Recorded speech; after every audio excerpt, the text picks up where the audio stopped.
લૂંટ કેસનો ભેદ ઉકેલાઈ ચૂક્યો છે। થોડા જ કલાકોમાં મુદ્દામાલ સાથે આરોપી પકડી પડાયો છે।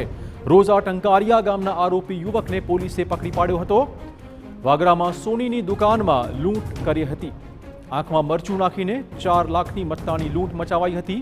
ઓનલાઈન ગેમિંગના 10 લાખ હારી જતા આ લૂંટ મચાવાઈ હતી। આ ઘટના સીસીટીવી કેમેરામાં કેદ થઈ હતી। આ ફૂટેજના આધારે પોલીસે તપાસ શરૂ કરી હતી અને આરોપીને પકડી પડાયો છે। મરચા તથા મીઠાની પાવડરની ભૂકી નાખી અને એમની દુકાનમાંથી સોનાની 5 ચેન, 1 સેટ એમ મળી લગભગ 3,65,000ના મત્તાની લૂંટ કરી અને મોટરસાઇકલ પર ભાગી ગયેલો હતો। એવી માહિતી મળેલ કે રોઝા ટંકારિયા ગામનો એક ઈસમ રાકેશ જસુભાઈ પ્રજાપતિ નાઓએ આ લૂંટ કરેલી છે।